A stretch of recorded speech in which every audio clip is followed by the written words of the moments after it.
Elena Jiménez resta complètement immobile, stupéfaite, tandis que la pièce éclatait de rire. Quelques secondes plus tôt, l'espace d'entraînement de la célèbre Apex Jiu-Jitsu Academy de Boston s'était soudainement tu. L'instructeur Giovanni Rios l'avait volontairement fait tomber pendant une démonstration.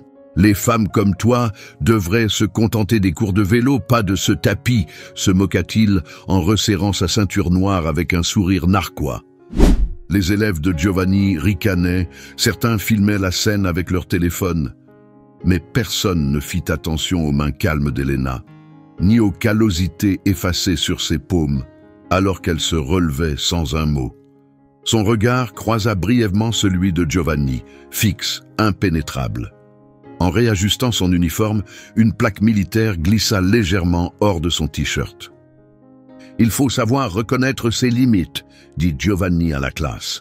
Mais ce jour-là, il s'était moqué de la mauvaise personne. « Je me demande d'où tu regardes tout ça. Parce que l'histoire d'Elena, de ce moment douloureux à ce qui suivra, en dit long sur la force tranquille, la persévérance et ce courage qui ne se montre pas au premier regard. Cela pourrait bien changer la façon dont tu fais face à tes propres obstacles. » Dorchester, un quartier de Boston, n'était pas connu pour sa richesse ou ses belles vues. C'était un endroit simple, où les gens ne se mêlaient pas des affaires des autres. C'est exactement ce qui avait attiré Elena Jiménez. Son petit appartement de 2 pièces se trouvait au dernier étage d'un vieil immeuble en briques de Savon Hill Avenue. Depuis qu'elle avait quitté les Marines, elle cherchait la solitude, et ce lieu la lui offrait. Les murs étaient si fins qu'on entendait la télévision du voisin, mais cela ne la dérangeait pas. Ce bruit de fond constant aidait à couvrir les cauchemars qui la hantaient encore parfois. Souvenir de son service à l'étranger. Chaque jour, elle se levait avant l'aube, une habitude héritée de l'armée. Elle préparait un café fort dans sa minuscule cuisine et s'installait près de la fenêtre pour observer la ville s'éveiller, les passants se dirigeant vers le métro à un pâté de maisons de là. Son chez elle était modeste, juste l'essentiel, un canapé d'occasion, une petite table en bois avec 2 chaises et une étagère remplie de livres de médecine et d'histoire militaire. Les seuls objets personnels étaient une photo encadrée de son père en uniforme des Marines et une boîte vitrine contenant ses médailles ainsi que les plaques qu'elle portait chaque jour. Une fois son café terminé, Elena s'habillait et partait travailler au centre de rééducation pour anciens combattants à Jamaica Plain, où elle était kinésithérapeute. Ses collègues admiraient sa concentration discrète et sa facilité à établir des liens avec les vétérans. Ce qu'ils ignoraient, c'est qu'Elena avait elle aussi porté cet uniforme. Elle n'en parlait jamais. Pour eux, elle était simplement une thérapeute dévouée, avec une compréhension rare des souffrances de ses patients. Ce travail lui donnait un but, un sentiment qui lui avait manqué depuis sa sortie du corps des Marines, 4 ans plus tôt. Elle avait servi 8 ans comme instructrice au combat rapproché. Tout avait changé lorsqu'une bombe en Afghanistan avait projeté des éclats dans son épaule droite, mettant fin à sa carrière. La blessure physique avait guéri, laissant une longue cicatrice qu'elle touchait souvent en période de stress. Mais les blessures émotionnelles, elles, étaient restées. Son mariage n'avait pas survécu à son retour à la vie civile. Marco, son ancien mari, s'était peu à peu éloigné, accablé par les factures, les déménagements successifs et son agitation intérieure. « Tu dois arrêter de t'accrocher à ce que tu étais et commencer à comprendre qui tu es », lui avait-il dit le soir de son départ, ses valises déjà prêtes près de la porte. Elena n'avait rien répondu, peut-être avait-il raison. Le divorce avait été prononcé 6 mois plus tôt. C'est aussi à ce moment qu'elle avait franchi pour la première fois la porte de l'Apex Jiu-Jitsu Academy. La discipline physique lui avait toujours apporté de la paix. En travaillant avec des vétérans qui vantaient les bienfaits des arts martiaux dans leur rétablissement, elle avait décidé d'essayer elle-même. Le club se trouvait dans un quartier chic, installé dans un ancien entrepôt transformé avec du matériel moderne et élégant. Ce n'était pas donné. Pour Elena, payer l'abonnement signifiait faire des sacrifices ailleurs. mais elle s'était convaincue que c'était essentiel pour sa santé mentale. Giovanni Rios, l'instructeur principal, s'était fait remarquer dès le premier jour, et pas dans le bon sens. Ancien combattant de MMA jamais parvenu au haut niveau, Giovanni se comportait comme si le monde lui devait plus de gloire. Il portait sa ceinture noire comme un roi porterait sa couronne et attendait des nouveaux élèves qu'il le traite comme tel. Lorsque Elena s'était renseignée sur les cours, il l'avait rapidement jugé du regard, sans cacher son scepticisme. « On a quelques femmes ici », avait-il lâché comme si c'était rare. « Mais ici, c'est pas un cours de fitness, c'est un vrai entraînement. » Elena s'était contentée de hocher la tête, de payer et de s'inscrire aux cours débutants 3 fois par semaine. Elle restait discrète, arrivait toujours en avance et repartait aussitôt le cours terminé. Elle écoutait avec attention, s'exerçait en silence, abordant l'entraînement comme elle l'avait fait dans les Marines, avec rigueur et discipline. Tandis que les autres peinaient avec les bases, Elena semblait apprendre vite. Son corps se souvenait.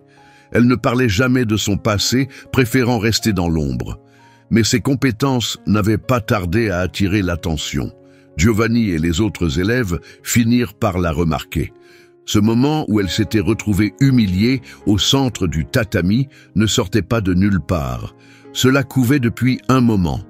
Depuis que Giovanni l'avait entendu corriger discrètement la posture de son partenaire pendant un exercice, il la surveillait. « Tu crois en savoir plus que moi, Jiménez ?»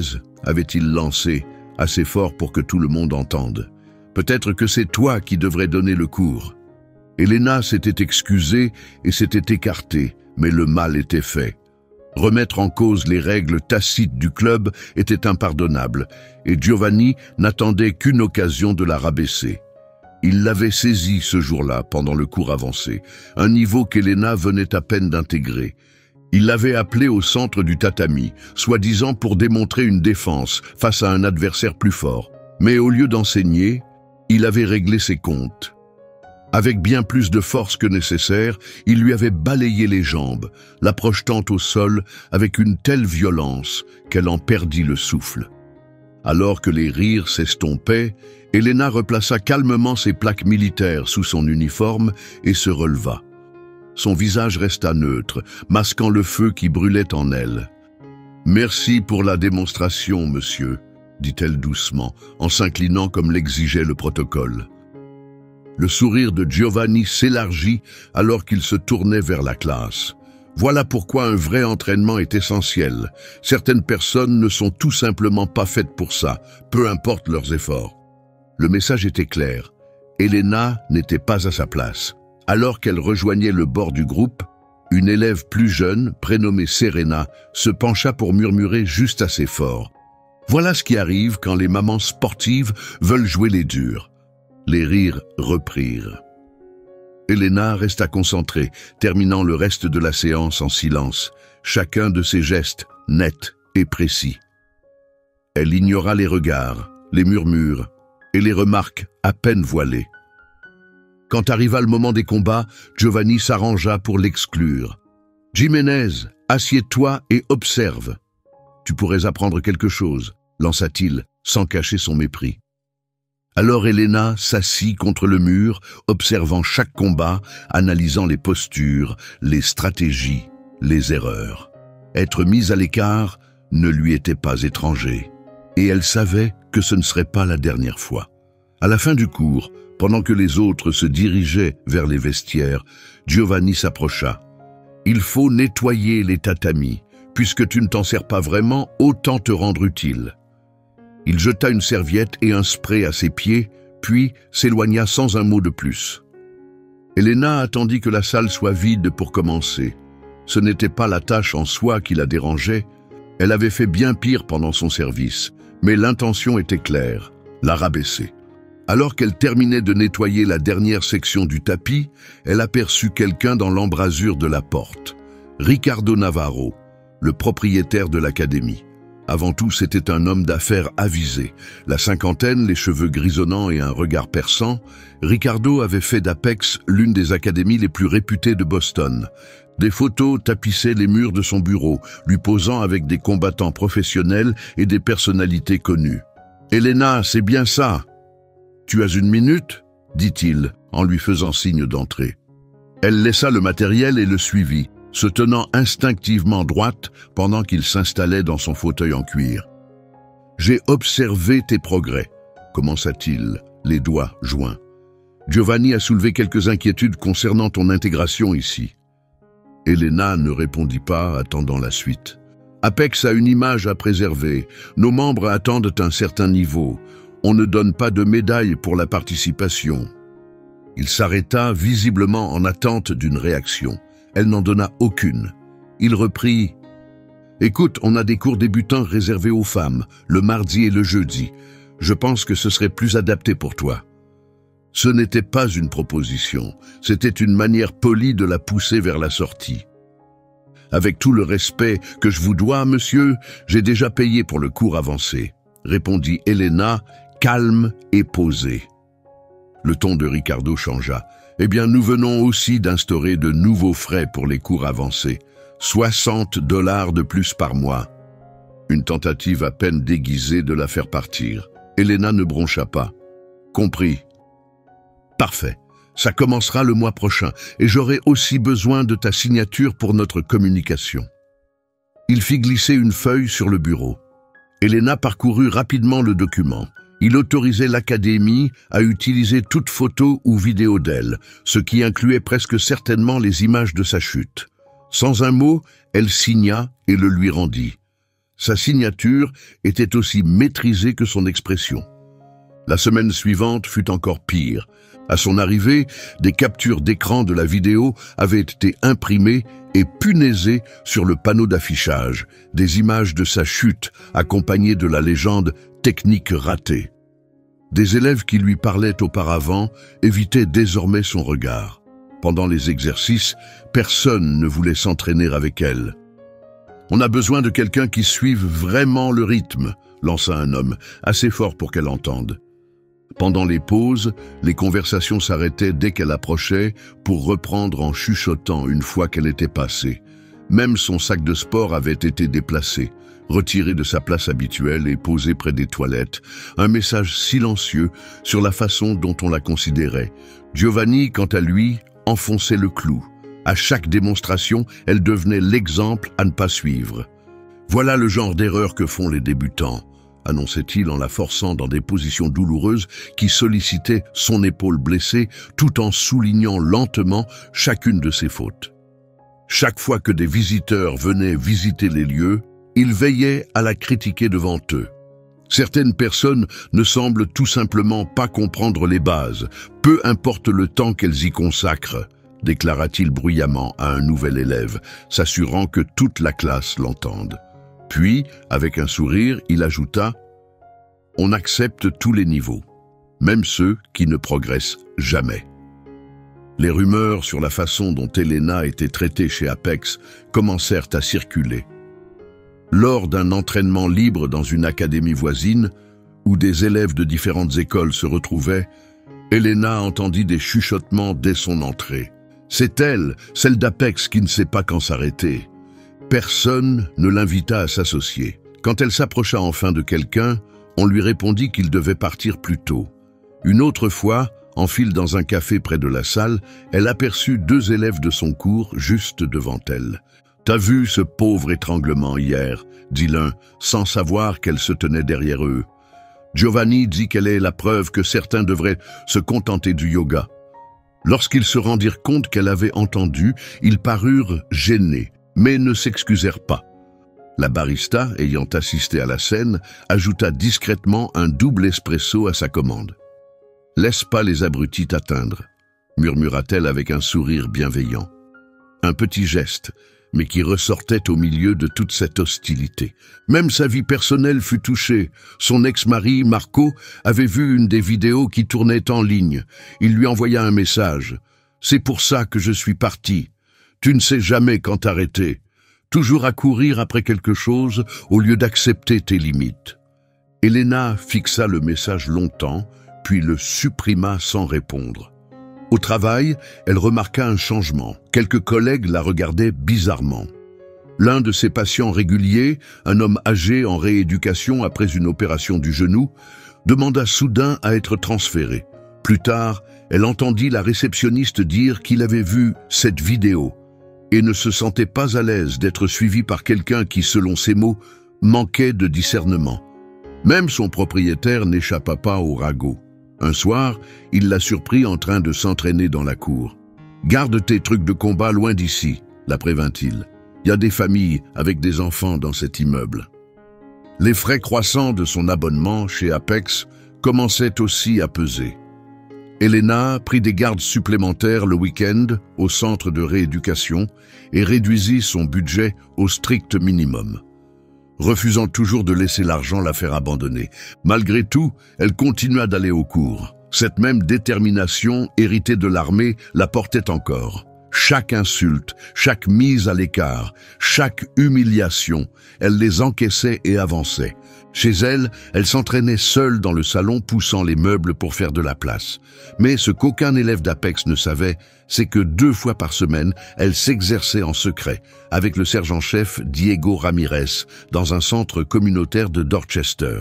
Ancien marine à la retraite, aujourd'hui patient à l'hôpital des anciens combattants où Elena travaillait, il avait immédiatement reconnu quelque chose en elle, sa posture, son regard alerte. « T'es pas faite pour rester derrière un bureau, Jiménez, » lui dit-il franchement. « Tu devrais enseigner, pas seulement soigner. » Quand elle lui parla de son intérêt pour le jiu-jitsu, Ramirez acquiesça. « Bon choix. J'ai un petit groupe qui se réunit régulièrement, rien de sophistiqué, mais c'est du vrai. Et ici, le respect se mérite. » Sous la direction de Ramirez, Elena progressa rapidement, bien au-delà de ce qu'elle montrait chez Apex. Elle maîtrisait des techniques que Giovanni lui-même ne dominait pas encore. Ramirez savait qu'elle se retenait là-bas. « Être sous-estimé te donne un avantage, » lui dit-il un soir, « mais un jour, il faudra montrer de quoi tu es vraiment capable. » Ce moment arriva plus tôt que prévu. Le Boston Open, un tournoi régional bien connu de jiu-jitsu, approchait. Il attirait les meilleurs combattants de toute la Nouvelle-Angleterre. Apex y avait toujours une forte présence. Giovanni y concourait régulièrement dans la catégorie ceinture noire et terminait souvent en haut du classement. Elena s'inscrivit dans la catégorie intermédiaire féminine, une division ouverte, non strictement liée à la couleur de ceinture. Apex la considérait encore comme une ceinture blanche, mais son véritable niveau était bien plus élevé. Lorsqu'elle remit son formulaire d'inscription via la salle, comme l'exigeait le règlement, Giovanni la confronta devant toute la classe. « Jiménez, j'ai vu ton nom sur la liste d'inscription. Tu veux vraiment ridiculiser l'académie? Tu n'es pas prête à concourir. » Elena ne broncha pas. « J'aimerais tester mes capacités, monsieur. » Giovanni ricana, le visage rouge. « Tes capacités, elle est bien bonne. Évite-toi la honte. J'ai déjà payé, et les frais ne sont pas remboursables. » Giovanni fut pris de court, mais c'était fait. Elle était inscrite. Il ne pouvait plus l'en empêcher, et cela le rendait furieux. Le règlement exigeait l'approbation de l'académie pour s'inscrire, mais une fois accepté, personne ne pouvait être retiré. Le matin du tournoi, une brise fraîche de printemps soufflait sur la ville. Elena se leva tôt, comme toujours, mais ne se lança pas tout de suite dans sa routine. Elle s'assit silencieusement sur son lit, tournant dans ses mains les plaques militaires de son père. Le sergent-chef Stefano Jiménez avait porté l'uniforme des Marines avant elle. Il avait servi pendant 20 ans, puis était devenu professeur d'histoire dans leur ville natale. Il était décédé d'un cancer avant le départ d'Elena, avant l'explosion qui avait mis fin à sa carrière. Il n'avait jamais vu à quel point son retour serait difficile. « Garde les yeux sur la mission, ignore les distractions », lui répétait-il. Elle s'accrochait à ce conseil plus que jamais. Elle glissa les plaques sous son uniforme et se rendit au lieu du tournoi. Apex avait prévu de se retrouver dans le hall d'entrée, mais en arrivant, le message fut clair. Elle n'était pas la bienvenue. Giovanni était entouré de ses meilleurs élèves, distribuant ses derniers conseils. Il ne lui jeta même pas un regard. Serena, fidèle à elle-même, l'accueillit avec un sourire moqueur. « Tu devrais probablement attendre ailleurs. Cet espace est réservé aux vraies compétitrices. » Elena hocha doucement la tête et s'éloigna dans un coin pour s'étirer. Elle entama son échauffement, rotations articulaires, respiration, concentration. Tout en se préparant, elle observait l'équipe. Giovanni donnait toute son attention aux hommes et ignorait presque totalement les femmes inscrites. La salle devint plus bruyante à mesure que les spectateurs remplissaient les gradins. Les athlètes de toute la région circulaient entre les tapis. De l'autre côté, elle aperçut le sergent-chef Ramirez entrer avec son groupe d'entraînement. Il croisa son regard et lui adressa un hochement à peine perceptible, un soutien silencieux mais profond. Les combats féminins en ceinture bleue ne commenceraient que l'après-midi. Elena avait le temps d'observer, de se préparer. Les compétiteurs d'Apex commencèrent à entrer en lice. Giovanni hurlait ses instructions depuis le bord du tapis, dirigeant chaque geste. Ils s'en sortirent bien. Sans surprise, Apex avait une solide réputation. Serena monta pour sa catégorie et remporta facilement son premier combat. Lorsqu'elle perdit le suivant et revint en pleurs, Giovanni fut rapide à la consoler. « Tu aurais dû gagner celui-là », dit-il fort. « Cette projection était parfaite. » Plus tard dans la matinée, une voix retentit dans les haut-parleurs, attirant l'attention de la foule. « Nous avons une place libre inattendue dans la catégorie ceinture noire masculine. Le remplaçant suivant va être contacté. Elena Jiménez est priée de se présenter à l'inscription. » L'énergie dans le cercle d'Apex se figea. Tous les regards se tournèrent vers elle. Le visage de Giovanni se tordit de stupeur alors qu'il se précipitait vers la table officielle. Elena le suivit calmement. « C'est une ceinture blanche », lança Giovanni. « Elle n'a rien à faire dans cette catégorie. » La responsable du tournoi, une femme plus âgée, calme et posée, consulta l'écran. Mademoiselle Jiménez a été approuvée pour la division experte ouverte. Son expérience en tant qu'instructrice de combat chez les Marines a été validée par une ceinture noire certifiée, le sergent-chef Diego Ramirez. Giovanni se tourna vers Elena furieux. « Quel diplôme !»« C'est une blague. » Avant qu'Elena ne puisse répondre, Ramirez apparut à ses côtés. « Ce n'en est pas une », déclara-t-il fermement. Elle a enseigné le combat rapproché dans les Marines et s'entraîne avec moi depuis des mois. Je confirme qu'elle est prête. Autour d'eux, la foule s'était tue, la prise de conscience s'installait. Sa discipline, sa technique, ses cicatrices, sa force, tout avait été là depuis le début. Giovanni tenta de protester. Elle n'a jamais montré un niveau ceinture noire chez Apex. La responsable en avait assez entendu. « Monsieur, tous les documents sont en règle. Elle est inscrite. Sinon, nous passons au remplaçant suivant. » D'autres têtes se tournèrent. Les spectateurs et les compétiteurs observaient désormais la scène. Giovanni n'avait plus d'échappatoire.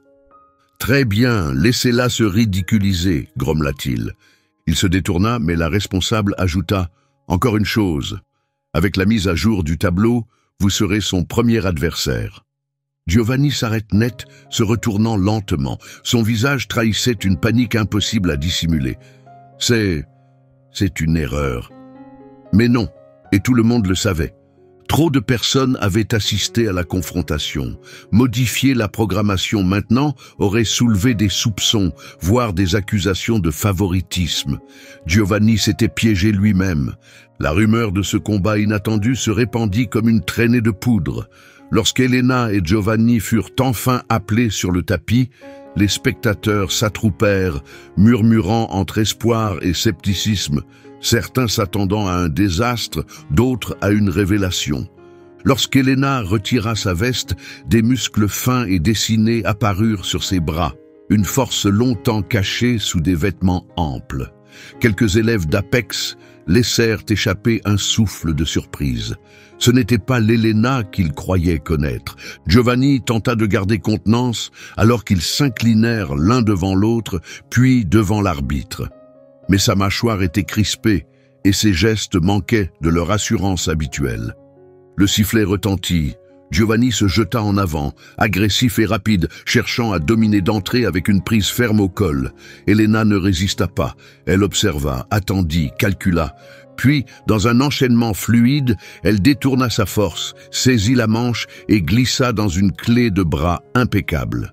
Le mouvement était rapide, élégant et précis. Giovanni n'eut pas le temps de réagir. Avant que quiconque ne comprenne vraiment ce qui se passait, il tapait déjà au sol. À peine 14 secondes après le début du combat, l'arbitre leva la main d'Elena en signe de victoire. Giovanni se releva en hâte, rouge de rage, quittant le tapis sans reconnaître le résultat. Il bouscula ses coéquipiers, ignorant la poignée de main traditionnelle. Quelqu'un à l'avant consulta l'horloge et s'exclama « 14 secondes !» Un murmure parcourut la foule, tandis que les regards s'échangeaient, incrédules. Elena resta calme, s'inclina devant l'arbitre et les juges, puis quitta le tapis. Le sergent-chef Ramirez la rejoignit à mi-chemin, avec un rare sourire et une poignée de main ferme. « Exécution nette, Jiménez, ton père aurait été fier. » À ces mots, l'expression maîtrisée d'Elena se fissura un instant. Elle toucha les plaques militaires sous son dji. « Merci, monsieur. » Alors qu'elle rejoignait son sac, elle passa devant l'équipe d'Apex. La plupart détournèrent le regard, incertains de quoi dire. Serena, autrefois si arrogante, la fixa en silence, son expression mêlant confusion et respect naissant. Le tournoi suivit son cours. Elena continua de concourir avec la même détermination calme. Elle ne remporta pas la première place. Son adversaire en demi-finale avait plus d'expérience et un palmarès impressionnant, mais sa performance marqua les esprits. Les officiels, en réexaminant les vidéos, s'arrêtèrent sur la soumission en 14 secondes. Ce qu'ils virent souleva des questions sur son parcours et sur l'ambiance chez Apex. À la fin du tournoi, des extraits des combats d'Elena circulaient déjà en ligne. Des entraîneurs et pratiquants de tout le milieu des arts martiaux y prêtèrent attention. Le contraste entre le traitement qu'elle avait reçu dans sa salle et son talent évident provoqua une vague de critiques publiques. Les plaintes contre Giovanni affluèrent, certaines venues du tournoi, d'autres d'anciens et actuels élèves. Sous pression, Ricardo Navarro, toujours attentif à l'image d'Apex, publia une déclaration. « Nous prenons ces situations au sérieux. Notre objectif est de maintenir un espace respectueux et inclusif pour tous nos pratiquants. » En coulisses, cependant, Ricardo ne pensait qu'à limiter les dégâts. Les inscriptions chutaient déjà, et plusieurs élèves menacèrent de partir si rien ne changeait. Giovanni fut suspendu de l'enseignement, en attente d'une enquête interne. Ce n'était pas une question de responsabilité, mais d'apparence. Ce soir-là, Elena revint pour ce qui serait son dernier cours. La salle était plus silencieuse. Ceux qui murmuraient ou l'évitaient auparavant semblaient désormais ne plus savoir comment se comporter. Avant qu'elle ne monte sur le tapis, Ricardo l'interpella. « Elena, on peut parler un instant ?» Dans son bureau, il lui présenta des excuses floues. « Il semble qu'il y ait eu un malentendu sur ton parcours et ton niveau. On veut faire les choses bien pour toi. » Ce qui suivit ressemblait surtout à une tentative de récupération. « On aimerait que tu diriges notre programme de self-défense pour femmes.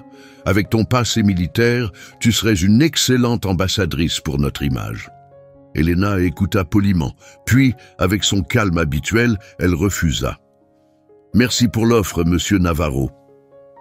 Mais j'ai accepté une autre opportunité. » Ce n'était pas encore totalement vrai, mais ça n'allait pas tarder à le devenir. Le lendemain matin, elle présenta sa démission à l'académie et demanda le remboursement de son dernier paiement. Ricardo ne protesta pas. Il voulait que tout cela disparaisse, avant que ça ne fasse plus de mal. Dans les semaines qui suivirent le tournoi, Elena reprit son poste au centre de rééducation pour vétérans, mais quelque chose avait changé. Elle commença à concevoir un nouveau type de programme, combinant kinésithérapie et techniques martiales pour accompagner la guérison après un traumatisme. Les vétérans y répondirent positivement, et quand le directeur apprit sa performance en compétition, il lui offrit un accès au centre 2 soirs par semaine. La nouvelle se propagea vite. Bientôt, le programme eut plus de demandes que de places. Parmi les premières inscrites, 2 femmes vétérans souffrant de PTSD et de douleurs physiques anciennes. Après une séance particulièrement intense, l'une d'elles dit doucement « Tu comprends quelque chose que les autres ne saisissent pas. C'est pas juste de l'entraînement, c'est reprendre le contrôle. » Pendant ce temps, Giovanni tenta de redorer son image en contestant les résultats du tournoi, accusant Elena d'avoir caché ses qualifications. Mais ces accusations se retournèrent contre lui. Un examen plus approfondi révéla un historique de mauvais traitements et d'intimidation, en particulier envers les élèves féminines. D'autres témoignages suivirent, confirmant un schéma d'abus qui ne pouvait plus être ignoré. Sa suspension devint définitive. Bien que sa ceinture noire ne lui fût pas retirée, les critiques publiques lui coûtèrent le respect de la communauté des arts martiaux.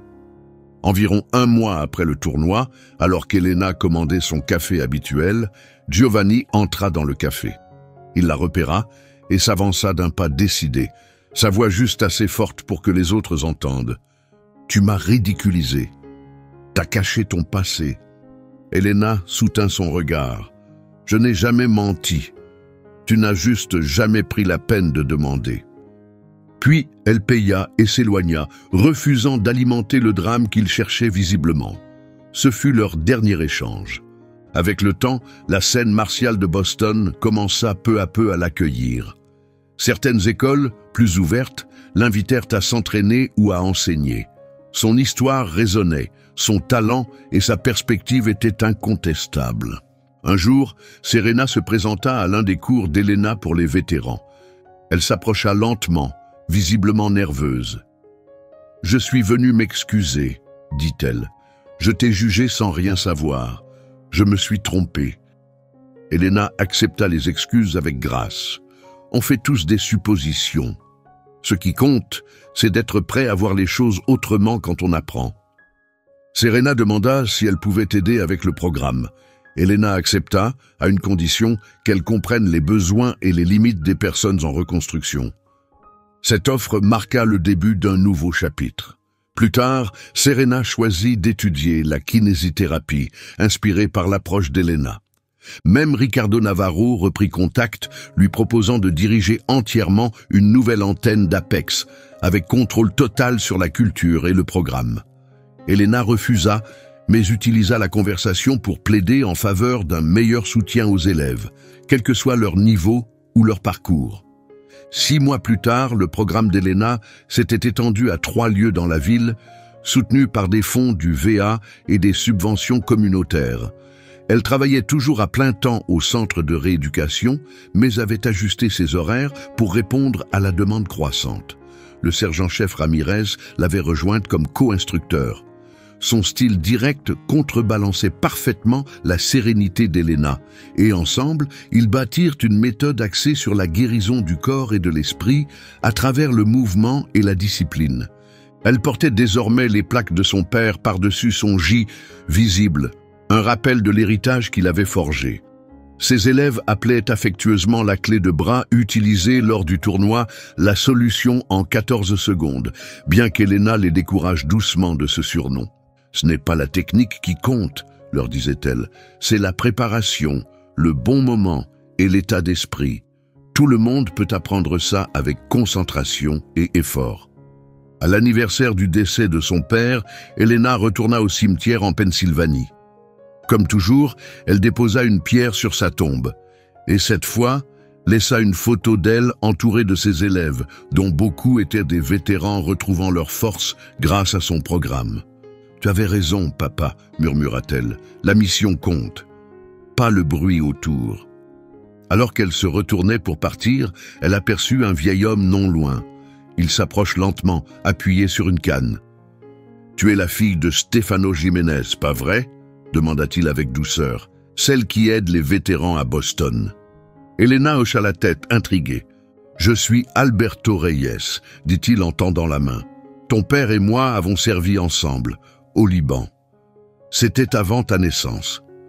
Il m'a sauvé la vie quand les baraquements ont été touchés, » dit-il doucement, le regard perdu dans le souvenir. Il n'en parlait jamais, ne voulait pas de médaille. Il faisait juste ce qu'il fallait et avançait. Puis il la regarda à nouveau, un sourire doux sur son visage marqué. « Tu as cette même force. Silencieuse mais solide. Il serait fier de ce que tu fais. » Cette rencontre sonna comme une forme de clôture, un dernier lien entre la vie de son père et sa propre trajectoire. Elle ne s'était pas seulement montrée digne de sa mémoire, elle poursuivait la mission qu'il avait toujours portée. De retour à Boston, Helena concentra son énergie sur le développement du programme, choisissant de servir ceux qui en avaient le plus besoin, pas simplement ceux qui pouvaient se le permettre. Son engagement attira bientôt l'attention de groupes militaires et civils qui demandèrent à répliquer le modèle dans d'autres villes.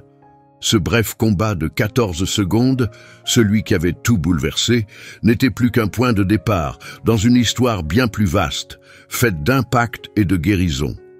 Quand de nouveaux élèves en parlaient, elle n'y revenait jamais longtemps. Elle hochait la tête, puis recentrait la discussion. « Ce qui compte, disait-elle, c'est le respect, la discipline et la présence. Les techniques sont des outils, c'est le caractère qui vous fera avancer. » Les mêmes plaques qui autrefois étaient tombées de son G sur le tatami d'Apex reposaient maintenant fièrement sur son uniforme, non plus seulement comme symbole de l'héritage de son père, mais de celui qu'elle bâtissait elle-même. Un rappel que la force n'est pas toujours bruyante ou visible. Parfois, elle est silencieuse. Parfois, elle attend. Et bien souvent, ceux qu'on néglige ou sous-estime sont ceux qui portent en eux la plus grande résilience. Certains confondent la gentillesse avec la faiblesse. Ils croient que le silence est une forme de reddition. Mais l'histoire d'Helena montre autre chose. La vraie force, c'est connaître sa valeur, même quand personne ne la reconnaît. Et vous? Qu'est-ce que vous traversez en ce moment qui pourrait demander ce même courage tranquille? Si le parcours d'Helena vous a touché, soutenez notre chaîne en vous abonnant et en cliquant sur le bouton « J'aime ». Chaque semaine, nous partageons des histoires vraies de gens ordinaires accomplissant des choses extraordinaires. Et qui sait, la prochaine pourrait bien changer la manière dont vous voyez votre propre vie.